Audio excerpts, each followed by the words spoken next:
Meditação do dia. No livro de Lucas, capítulo 18, a palavra de Deus nos fala sobre a parábola que nos ensina o dever de orar sempre e nunca desfalecer.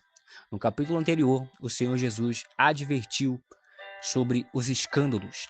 E agora, no capítulo 18, a palavra de Deus nos diz assim: E contou-lhes também uma parábola sobre o dever de orar sempre e nunca desfalecer, dizendo: Havia numa cidade um certo juiz que nem a Deus temia, nem respeitava o homem.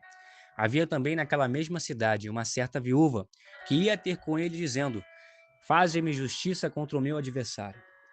E por algum tempo não quis atendê-la, mas depois disse consigo: Ainda que não temo a Deus, nem respeito os homens, todavia, como esta viúva me molesta, hei de fazer-lhe justiça, para que enfim não volte e me importune muito.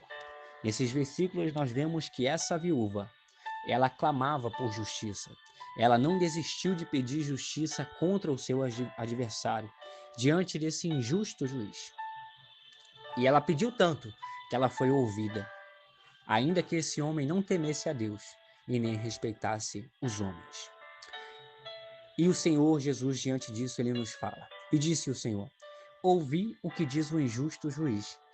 E Deus não fará justiça aos seus escolhidos, que clamam a ele de dia e de noite, ainda que tardio para com eles? Digo-vos que depressa lhes fará justiça. Quando, porém, vier o Filho do Homem, porventura achará fé na terra? Que possamos meditar nessa palavra. Essa viúva, ela não desistiu, mas ela continuou pedindo justiça contra o seu adversário. Será que nós temos pedido justiça ao Senhor? Será que nós temos clamado a Ele de dia e de noite? Não somente de dia, nem somente de noite, mas de dia e de noite, perseverando, assim como essa viúva? E é necessário nós destacarmos também que essa viúva pedia aquilo que ela tinha direito. Ela pedia algo que ela estava precisando. O que nós temos pedido ao Senhor? Primeiramente, nós precisamos do Espírito Santo em nossa vida, a direção correta do Senhor a cada dia. O que nós temos pedido ao Senhor? E aquilo que nós estamos pedindo, nós estamos orando sempre, sem desfalecer? Que possamos meditar nessa palavra. Quando, porém, vier o Filho do Homem, porventura achará fé na terra? Quando o Senhor Jesus voltar, como estarão as pessoas? Diante dos anos que se passaram, muito tempo se passou, e muitos têm apostatado da fé. Muitos têm se afastado da fé no Senhor Jesus, para seguir os seus próprios desejos. Quando o Filho do Homem vier, porventura achará fé na terra? Como está o nosso coração? Como está a nossa fé no Senhor Jesus? Que possamos meditar nessa palavra. Nos demais versículos, o Senhor Jesus nos ensina, através de uma parábola, a uns que confiavam em si mesmos, crendo que eram justos, e desprezavam os outros. E ele diz: 2 homens subiram ao templo para orar, um fariseu e o outro publicano. O fariseu, estando em pé, orava consigo desta maneira: Ó Deus, graças te dou, porque não sou como os demais homens, roubadores, injustos e adúlteros, nem ainda como este publicano. Jejuo 2 vezes na semana e dou os dízimos de tudo quanto possuo. O publicano, porém, estando em pé de longe, nem ainda queria levantar os olhos ao céu, mas batia no peito, dizendo: Ó Deus, tem misericórdia de mim, pecador. Digo-vos que este desceu justificado para a sua casa, e não aquele. Porque qualquer que a si mesmo se exalta será humilhado, e qualquer que a si mesmo se humilha será exaltado. E traziam-lhe também meninos para que ele lhes tocasse. E os discípulos, vendo isto, repreendiam-nos. Mas Jesus, chamando-os para si, disse: Deixai vir a mim os meninos, e não os impeçais, porque dos tais é o reino de Deus. Em verdade vos digo que qualquer que não receber o reino de Deus como menino, não entrará nele. O publicano reconheceu a sua condição de pecador diante do Senhor, e ainda que tivesse muitos pecados, ele voltou para casa justificado, porque ele reconheceu, ele se humilhou diante do Senhor. Mas o fariseu que estava em pé, orando em voz alta, dando graças a Deus por tudo aquilo que ele era, não reconhecendo a sua condição de pecador, ele não voltou justificado para casa. que possamos ser humildes, assim como esse publicano, e reconhecer a nossa condição diante do Senhor, para que venhamos voltar justificados para a nossa casa, voltar com a bênção, voltar com a resposta que precisamos a cada dia. Nos demais versículos, o Senhor Jesus nos ensina que devemos receber o reino de Deus como menino, pois qualquer que não receber o reino de Deus como menino, não entrará nele. Um menino reconhece a sua condição diante do seu pai. Um menino reconhece que é filho e que precisa do seu pai. Ele chora quando, por exemplo, se uma criança se perde no mercado. Ela chora porque ela sabe que a sua segurança está no pai e que ela sozinha não conseguirá viver. Será que nós somos dependentes de Deus a esse ponto? Ou achamos que podemos viver pelos nossos próprios caminhos? Que possamos meditar nessa palavra. Nos demais versículos, a palavra de Deus nos diz no versículo 18: E perguntou-lhe um certo príncipe, dizendo: Bom mestre, que hei de fazer para herdar a vida eterna? Jesus lhe disse: Por que me chamas bom? Ninguém é bom senão um, que é Deus. Jesus, sendo o Filho de Deus, perfeito, ele não recebeu esse elogio para si, mas deu toda a honra e toda a glória ao Pai Celestial. Muitas vezes nós, que não somos como Jesus, que somos pecadores, nós recebemos elogios e guardamos em nosso coração, inflamos o nosso ego e não damos a honra e a glória ao Pai que está nos céus. Que possamos seguir o exemplo do Senhor Jesus e dar toda a honra e toda a glória ao Pai que está nos céus.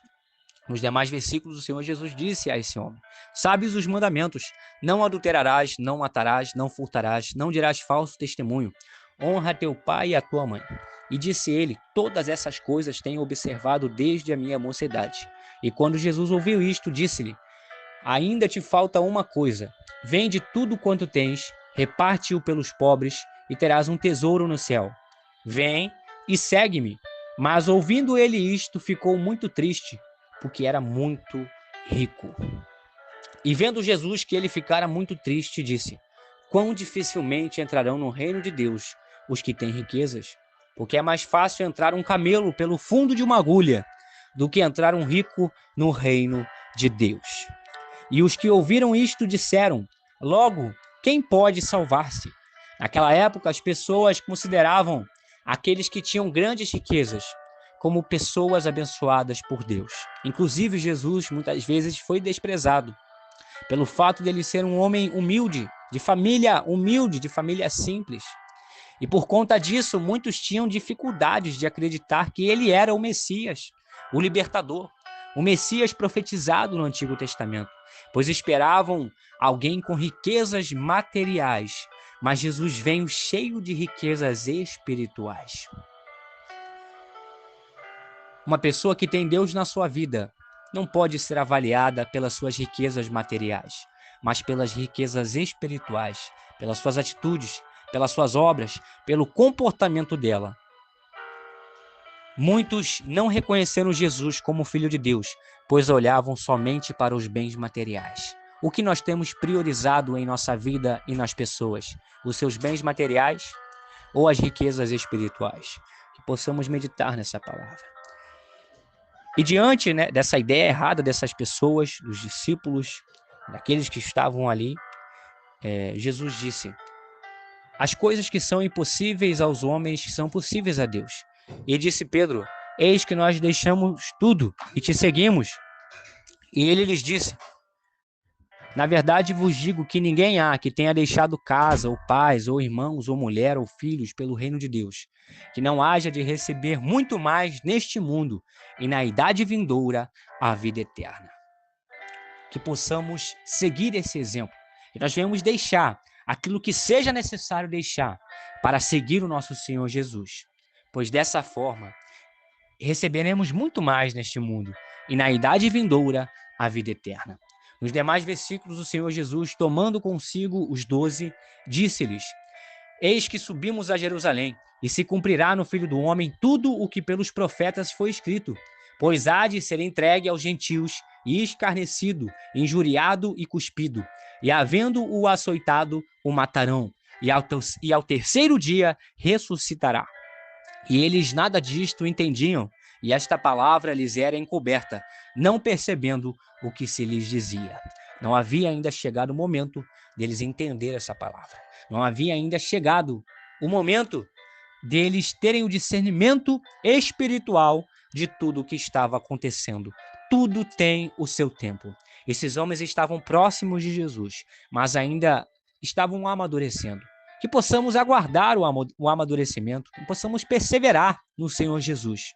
E no momento certo, nós receberemos o discernimento necessário para entender melhor a sua palavra e tudo aquilo que ele tem para a nossa vida. Muitos desistem pelo caminho pela falta de paciência. Mas aqui nós aprendemos, na palavra de Deus, que os discípulos do Senhor Jesus, que haviam visto muitos milagres e maravilhas, eles ainda não entendiam aquilo que o Senhor Jesus estava lhes dizendo naquele momento. Que possamos ser pacientes e viver cada fase de nossa vida. Louvado seja o nome do Senhor. Nos demais versículos, a palavra de Deus nos diz assim, versículo 35. E aconteceu que, chegando ele perto de Jericó, estava um cego assentado junto do caminho, mendigando. E, ouvindo passar a multidão, perguntou o que era aquilo. E disseram-lhe que Jesus Nazareno passava. Então clamou, dizendo: Jesus, filho de Davi, tem misericórdia de mim. E os que iam passando repreendiam-no para que se calasse. Mas ele clamava ainda mais: Filho de Davi, tem misericórdia de mim. Esse homem insistiu. Ele podia não ver, mas ele tinha fé para continuar pedindo aquilo que ele tinha necessidade. Nós vemos no começo desse capítulo que o Senhor Jesus ensina sobre persistência na oração, nos pedidos ao Senhor.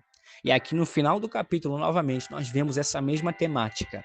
Esse cego clamando e insistindo diante do Senhor, mesmo com as pessoas repreendendo ele para que se calasse. Mas diante disso ele clamava ainda mais: Filho de Davi, tem misericórdia de mim.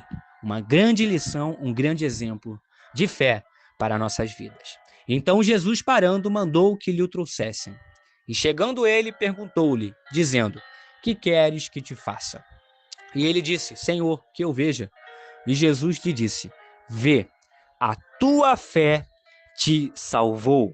E logo viu e seguia-o, glorificando a Deus. E todo o povo, vendo isto, dava louvores a Deus. Glórias a Deus. Que possamos ter uma fé, assim como esse cego teve. Ele não tinha tudo, mas ele teve fé em Jesus Cristo. E isso salvou a vida dele. Nós podemos não ter nada em nossa vida, mas se nós tivermos uma fé verdadeira no Senhor Jesus Cristo, nós seremos salvos e receberemos aquilo que tanto precisamos e que tanto esperamos da parte do Senhor. Medite nessa palavra, guarde no seu coração e assim tenha uma excelente segunda-feira na presença do Senhor Jesus. Amém.